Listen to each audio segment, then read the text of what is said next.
Good morning, good evening to all of you. Welcome back to my YouTube channel Vikas full भावर।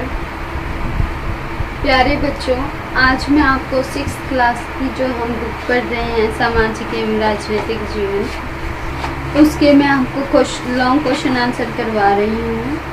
और इसकी जो इकाई है उसी का नाम विविधता है, डाइवर्सिटी है। और इस जो पार्ट का नाम है, ये हमारा फर्स्ट चैप्टर है, उसका नाम है विविधता की समझ। तो विविधता क्या होती है? विविधता होती है भिन्नता। सिर्फ धर्म के आधार पर, रंग रूप के आधार पर ये विभिन्नता नहीं है। ये हमें अपने जो दूसरे तरीके से, कल भी जैसे मैंने समीर 1 और समीर 2 का नाम बताया था, उस तरीके से देखिए विविधता हमारे जीवन को कैसे समृद्ध बनाती है। मतलब जो डाइवर्सिटी होती है, विविधता होती है, वो हमारे जीवन को कैसे क्या करती है, देखिए समृद्ध कैसे बनाती है। विविधता हमारे जीवन को निम्नलिखित प्रकार से समृद्ध बनाती है। विविधता के कारण हम अलग अलग धर्मों को मानने के ढंग और उनके महत्व के बारे में सीखते हैं। इट मीन टू से कि हमें पता चलता है कि हमारे इंडिया के अंदर कौन कौन से धर्म को मानने वाले लोग रहते हैं। नेक्स्ट देखिए, विविधता के कारण हम अनेक भाषाओं को सीख जाते हैं। लाइक आपका फ्रेंड हिंदू है और जो दूसरा है वो मुस्लिम है या क्रिश्चियन है, तो आप उर्दू या इंग्लिश आसानी से सीख जाओगे। विविधता के कारण हम अनेक भाषाओं को सीख जाते हैं। विविधता हमें विभिन्न परिधानों को पहनने के लिए प्रेरित करती है। देखिए बच्चों, जब हमें विविधता का पता होता है तभी तो हमें पता चलता है कि कौन से कल्चर में या कौन से धर्म के अंदर, कौन से शहर के अंदर क्या कुछ ड्रेसिंग होती है, क्या पहना जाता है।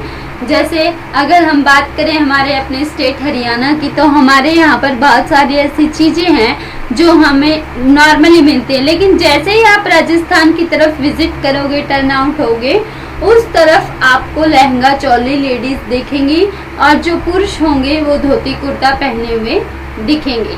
ठीक है, ठीक उसी तरीके से आप किसी भी स्टेट में विजिट कीजिए, वहां पर आपको उनका रहने सहने का या वे ऑफ ड्रेसिंग सेंस बहुत ही चेंज मिलेगा। नेक्स्ट देखिए, विविधता हमारे खान पान की आदतों को भी प्रभावित करती है। ये बात सच है। विविधता के कारण आपसी भाईचारे और आपसी सहयोग को बल मिलता है। ये भी बात बिल्कुल ठीक है। विविधता हमें विभिन्न व्यवसायों को अपनाने की प्रेरणा देती है। प्यारे बच्चों, ये क्वेश्चन बहुत ही आपको समझने के योग्य है और इसमें ज़्यादा एक्सप्लेनेशन तो देने की आवश्यकता है नहीं, क्योंकि आप सभी अपने फ्रेंड्स से बहुत कुछ सीखते हो। नेक्स्ट देखिए, लद्दाख क्षेत्र की कुछ सामान्य विशेषताओं का वर्णन करो।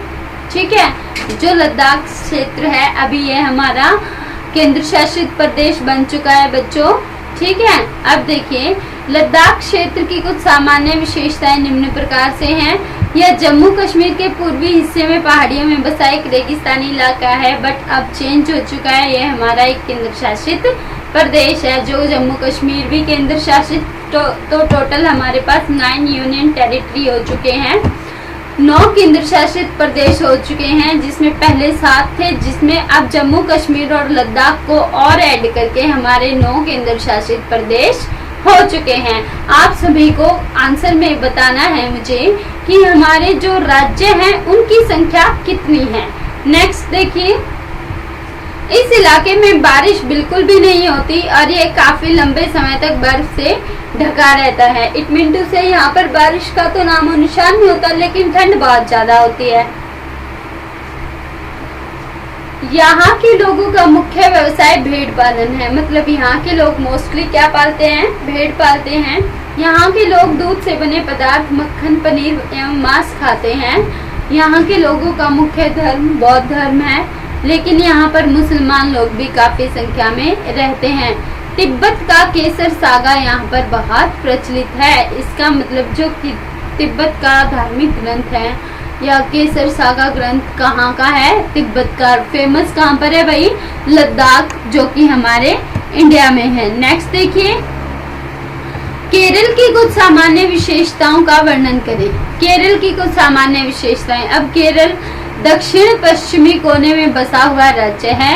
यह राज्य एक तरफ अरब सागर, दूसरी तरफ पहाड़ियों से घिरा हुआ है। देखिए भाई कैसा लग रहा होगा, एक तरफ पानी, दूसरी तरफ पहाड़।